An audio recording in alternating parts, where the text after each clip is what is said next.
दोस्तों, किसी के भी मन की बातें जानने के लिए 3 तरीके होते हैं, लेकिन इन तीनों तरीकों को समझना अति आवश्यक है।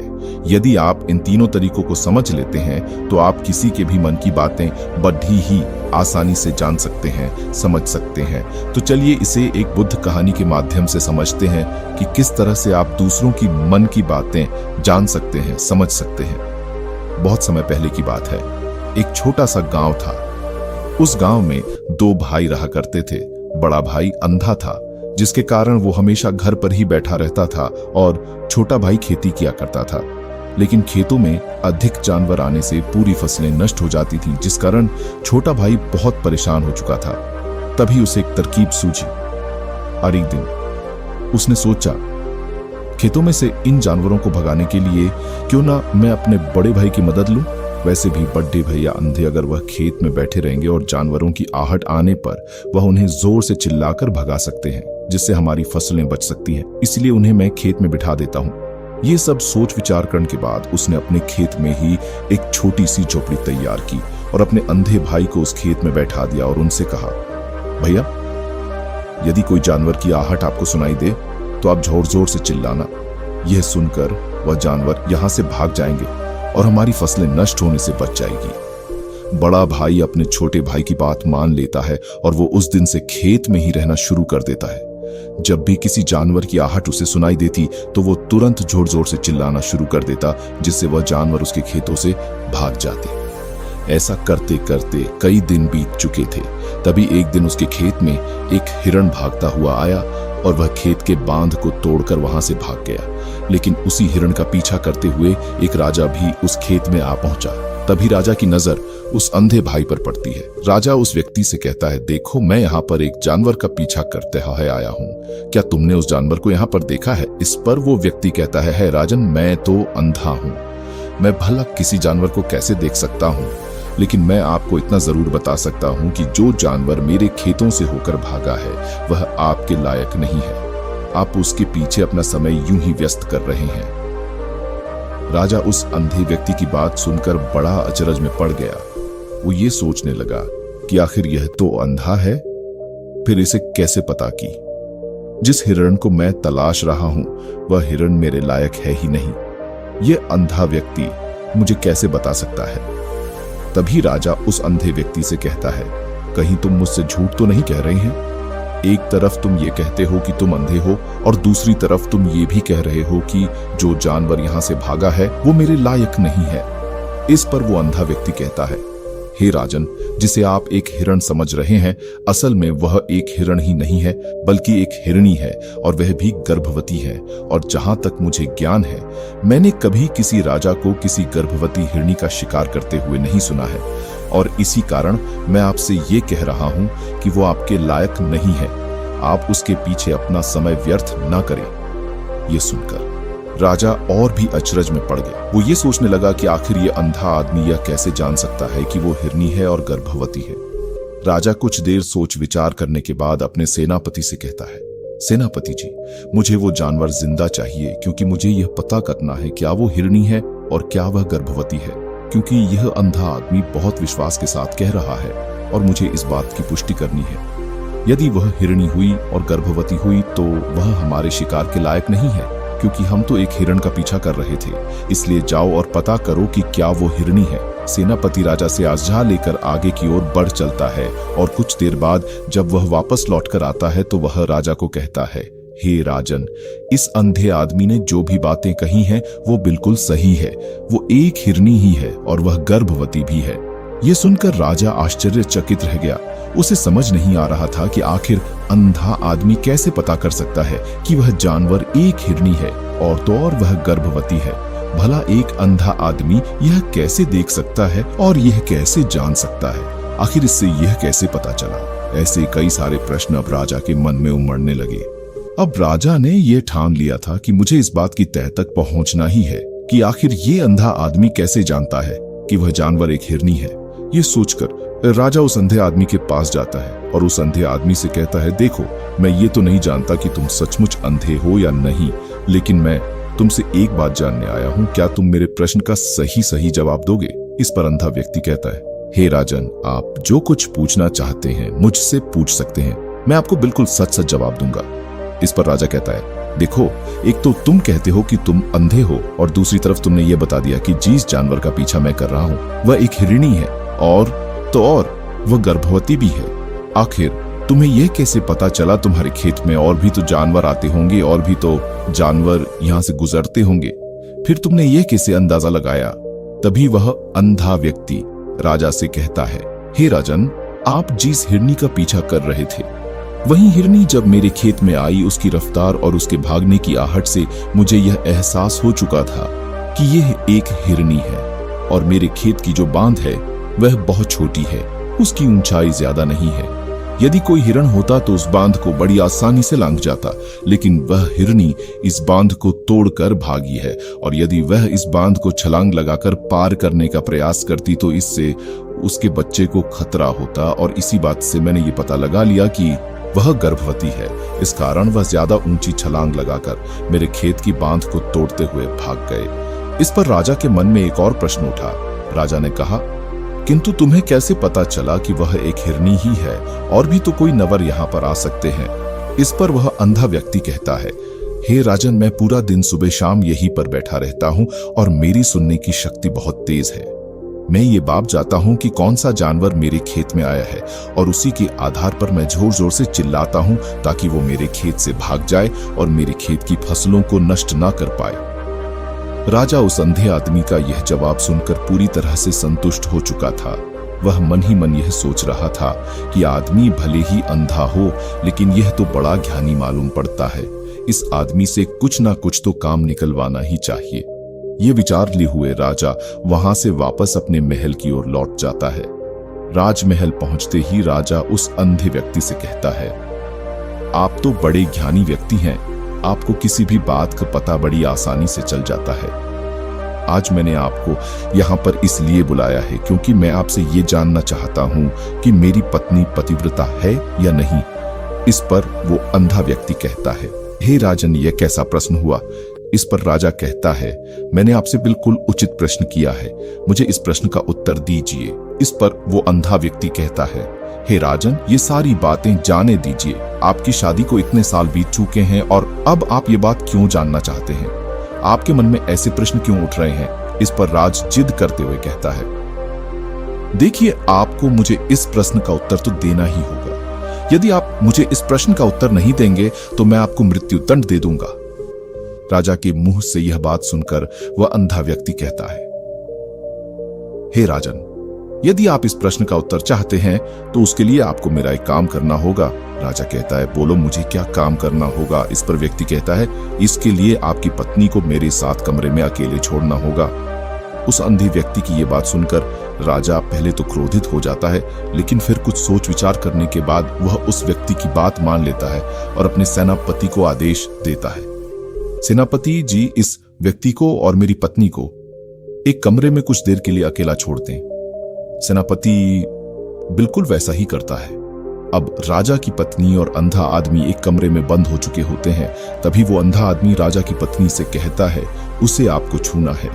इस बात पर रानी अत्यधिक क्रोधित हो जाती है और उस अंधे आदमी को वो पकड़ पकड़ कर पीटने लगती है, कभी हाथों से तो कभी लातों से तो कभी पटक पटक कर। इस तरह से उन्होंने उस अंधे आदमी की खूब पिटाई की। उसके बाद किसी तरह से वह अंधा आदमी अपनी जान बचाकर वहां से भाग निकलता है और वह राजा के पास पहुंचता है और वह राजा से कहता है, हे राजन, आपकी पत्नी पतिव्रता नहीं है।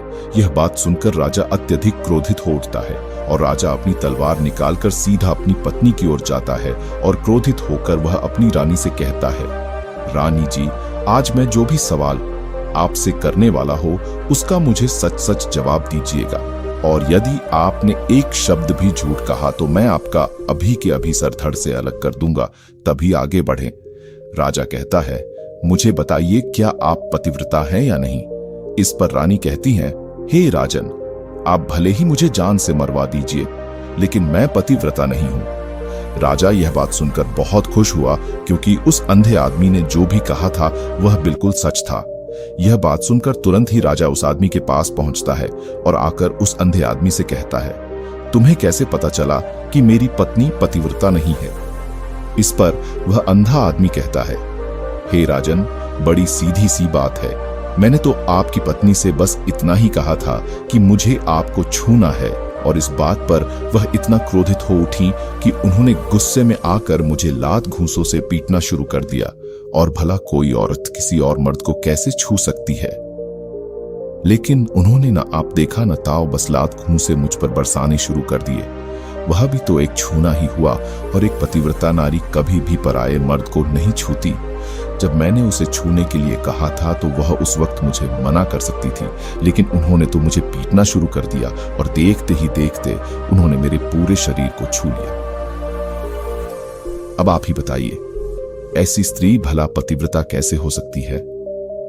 इस पर राजा कहता है, तुम तो बड़े ज्ञानी मालूम पड़ते हो। अच्छा ठीक है, चलो तुम मेरे एक प्रश्न का और जवाब दो। यदि तुमने मुझे इस प्रश्न का सही सही जवाब दे दिया तो मैं तुम्हें यहां से जाने दूंगा। आके राजा उस अंधे आदमी से कहता है कि तुम मुझे ये बताओ, क्या मैं सच में अपने पिताजी का ही बेटा हूं या फिर किसी और का? इस पर वह अंधा भी कहता है, हे राजन, इस बात से आपका क्या लेना देना? आप किसी की भी औलाद हो, आखिर आप हैं तो इस राज्य के राजा, इसलिए इस प्रश्न को जाने दीजिए। लेकिन राजा कहता है, नहीं नहीं, मुझे इस प्रश्न का सही सही जवाब चाहिए, अन्यथा ये प्रश्न मुझे हमेशा परेशान करता रहेगा। इसलिए मैं इसका सही सही जवाब जानना चाहता। यदि तुम इसका सही सही जवाब दे देते हो तो तुम यहां से जा सकते हो, मैं तुम्हें नहीं रोकूंगा। इस पर वह अंधा आदमी कहता है, हे राजन, इसके लिए तो मुझे आपके माँ के पास भी जाने की कोई आवश्यकता नहीं है। मैं आपको अभी अभी यह बता सकता हूँ कि आप किसकी औलाद हैं, लेकिन उससे पहले मैं चाहता हूँ कि आप मुझसे एक वादा करें कि आप मुझ पर क्रोध नहीं करेंगे। राजन ने कहा, मैं तुमसे वादा करता हूँ, मैं तुम पर क्रोध नहीं करूंगा। इसके बाद वह अंधा आदमी राजा से कहता है, हे राजन, आप हैं तो अपने ही पिता के पुत्र, लेकिन आप पर एक कंजूस सेठ की छाया पड़ी हुई है। यह सुन राजा बहुत क्रोधित हो उठा और वह तुरंत तलवार निकालकर अपनी माँ के पास जा पहुंचा। वह वहां पर पहुंचने के बाद अपनी माँ से कहता है, माँ, मुझे सच सच बताइए, क्या मैं अपने ही पिता का पुत्र हूं या नहीं? यदि आपने मुझे सही सही नहीं बताया तो वह यहीं पर अपने प्राण त्याग दूंगा।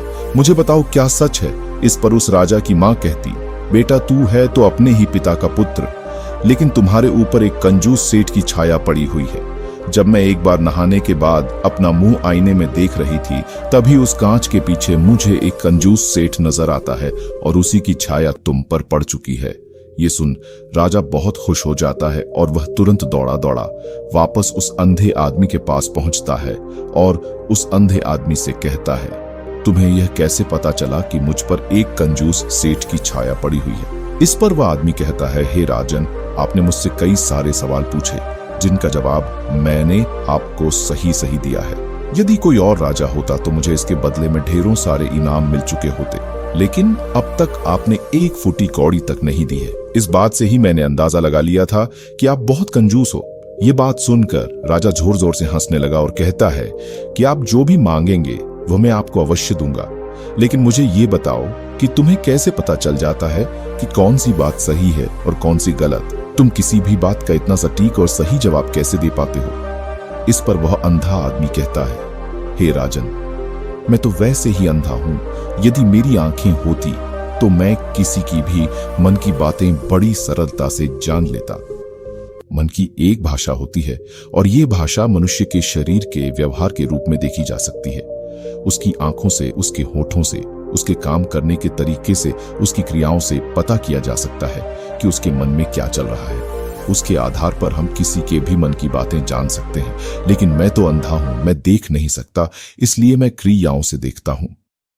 यदि मुझे कोई बात जाननी हो तो अगले आदमी को कुछ काम देना पड़ता है, जिस पर वह व्यक्ति किस प्रकार काम करता है, किस तरीके से इस काम को करता है, उसके आधार पर ही मैं ये पता कर पाता हूं कि उसके मन में क्या चल रहा है। तभी वह राजा कहता है, तो क्या इसका अर्थ यह हुआ कि मैं भी किसी के मन की बातें जान सकता हूं? इस पर वह अंधा आदमी कहता है, हे राजन, अवश्य आप भी किसी भी व्यक्ति के मन की बात जान सकते हैं, किंतु उससे पहले आपको अपने ऊपर काम करना होगा, और वह काम है अपने मन को शांत कर, अपने मन को वर्तमान में लाना, जिसके लिए मैं आज आपको 3 तरीके बताने वाला, और ये तीनों ही तरीके बड़े ही आसान और सरल है। किंतु हे राजन, उससे पहले आपको एक काम करना होगा, अपने मन को एकाग्र करना हो।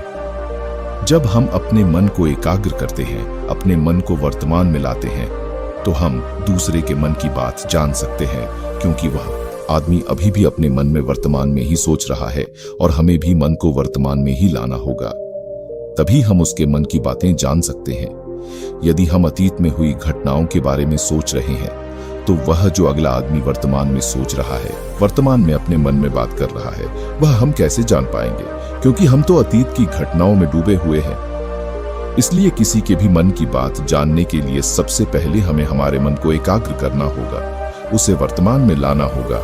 आगे वह व्यक्ति राजा से कहता है, हे राजन, जो 3 तरीके मैं आपको बताने वाला हूं, इन 3 तरीकों से बड़ी आसानी से किसी के भी मन की बातें जान सकते हैं। उसके बाद वह अंधा आदमी राजा से कहता है, हे राजन, जो सबसे पहला तरीका है वह है आंखों पर ध्यान देना। किसी व्यक्ति से बात करते वक्त उसकी आंखों में देखना, उसकी आंखों पर ध्यान देना, जो सबसे ज्यादा जरूरी है, क्योंकि आंखें बोलती नहीं पर बहुत कुछ कह जाती है। यदि हम किसी व्यक्ति की आंखों के इशारों को समझना सीख जाए, हम यह जान पाएंगे कि व्यक्ति के दिमाग में क्या चल रहा है, वो क्या सोच रहा और अभी वह क्या करने वाला। मेरे पास आंखें नहीं, लेकिन मैंने अपने गुरु से यह विद्या सीखी है, क्योंकि बहुत सालों पहले मेरे पास आंखें थीं और मैं उस वक्त लोगों के मन की बातें केवल उनकी आंखों से ही जान लेता था। इसलिए यदि आप भी दूसरों की मन की बातें जानना चाहते हैं, तो आपको भी उनकी आंखों पर गौर करना चाहिए, जैसे कि उनका आकार कैसा है, वह कब, कहां और किधर देख रहे हैं। यदि उसकी आंखें यहां वहां घूम रही है, जब आप उससे बातें कर रहे हैं, तो वहां वह इधर उधर मोड़ रहा है, कभी ऊपर तो कभी नीचे या कभी आसपास, या फिर उसकी आंखें खुश नजर आ रही है या फिर आंखें निराश नजर आ रही है, जैसे कि चोर होता है उसकी आंखों में। जब हम देखते हैं तो हमें यह पता क्यों चलता है कि अगले आदमी ने कोई गलती की है। ठीक उसी प्रकार जब हम किसी चालाक व्यक्ति की आंखों में देखते हैं, तो आपको पता चलेगा कि उसकी आंखों में एक भाषा होती है, एक बहुत ही सीधा और आसान तरीका होता है। यदि आपको ये पता लगाना है कि सामने वाला व्यक्ति आपसे झूठ कह रहा है या फिर सही, तो आपको उसकी आंखों पर ध्यान देना अति आवश्यक है। यदि आप बात करते वक्त वह व्यक्ति अपनी आंखें यहां वहां घुमा रहा है, ऊपर नीचे इधर उधर दाएं बाएं हर जगह देख रहा है, तो इसका अर्थ ये हुआ कि वह उस बात से निकलने का कोई रास्ता ढूंढ रहा है और कोई झूठ बना रहा है। यदि सामने वाला व्यक्ति आपसे कुछ झूठ कहने का प्रयास कर रहा है, तो वह आपसे नजर नहीं मिलाएगा। वह यहां वहां देखेगा, ऊपर नीचे देखेगा, लेकिन वह आपकी आंखों में आंखें डालकर कभी नहीं देख पाएगा, क्योंकि उसे डर है कि यदि उसने आपकी आंखों में आंखें डालकर देखी तो उसका झूठ पकड़ा जाएगा और लोगों को सच्चाई का पता चल जाएगा। और इसी प्रकार कुछ और भी भाषाएं होती हैं। जब आप किसी की आंखों में आंखें डालकर यह देखना शुरू कर देंगे कि उसके हाव भाव क्या है, ठीक उसी प्रकार चेहरे के हाव भाव होते हैं, जिससे हम मन की बातें बड़ी आसानी से समझ सकते हैं, और इन्हें भी समझना बहुत जरूरी है। कभी कभी कोई व्यक्ति अपने चेहरे से, जैसे आंख, होंठ और बहुत से कुछ अलग अलग व्यवहार करता है। यदि आप किसी व्यक्ति के चेहरे में गौर करेंगे, तो आप आसानी से समझ पाएंगे कि वह व्यक्ति निराश है, जब व्यक्ति बहुत उदास है, या फिर वह बहुत खुश है, या फिर उससे कोई बहुत बड़ा दुख है। वह अपने अंदर क्या महसूस कर रहा है, ये सारी बातें हम उसके चेहरे के हाव भाव से पता कर सकते हैं। फिर चाहे इंसान जुबान से कुछ बोले या ना बोले, लेकिन आप उसके चेहरे से सब कुछ पता कर सकते हैं। आगे व्यक्ति राजा से तीसरा तरीका बताते हुए कहता है, हे राजन, इसी प्रकार तीसरी भाषा भी है, अर्थात तीसरा तरीका भी है, और वह है हाथों के इशारे और शरीर का व्यवहार।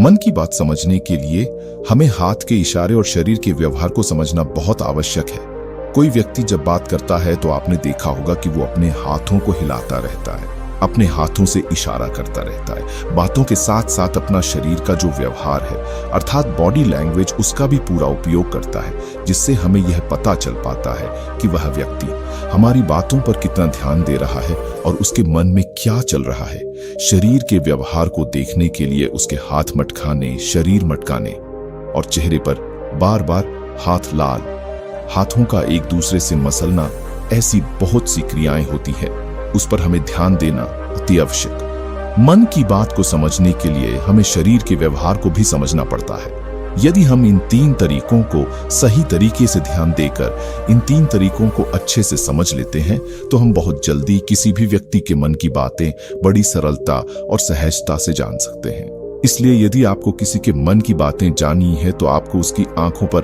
उसके चेहरे पर, उसके शरीर के हाव भाव को और उसके हाथों को ध्यानपूर्वक देखना और समझना होगा, जिससे आप यह समझ पाएंगे ये आखिरकार उसके मन में क्या चल रहा है और वह क्या सोच रहा है। लेकिन उनसे पहले आपको अपने मन को एकाग्र करना होगा, शांत करना होगा और अपने मन को वर्तमान में लाना होगा। तभी आप उस व्यक्ति की इन सभी क्रियाओं पर ध्यान दे पाएंगे, उन्हें समझ पाएंगे। अन्यथा आप यदि अतीत की घटनाओं में व्यस्त हैं, भविष्य की योजनाओं में व्यस्त हैं, तो आप उस व्यक्ति के हाव भाव पर कभी ध्यान ही नहीं पाएंगे और ना ही आप कभी यह समझ पाएंगे कि आखिर उस व्यक्ति के मन में क्या चल रहा है, वह क्या सोच रहा है। आपने देखा होगा कि ऐसे कई बड़े संत महात्मा हैं जो बड़ी ही शांति से आपको देखते हैं और आपको देखकर ही यह बता देते हैं कि आपके मन में क्या चल रहा है, आप उनसे क्या जानने आए हैं। और इसका सबसे बड़ा प्रमुख कारण यही है कि वह आपको पढ़ सकते हैं, आपको समझ सकते हैं, आपकी मन की बातें जान सकते हैं, क्योंकि उनका मन एकाग्र है, शांत है। और यही कारण है कि वह आपके मन की बातें बड़ी सरलता से समझ जाते हैं।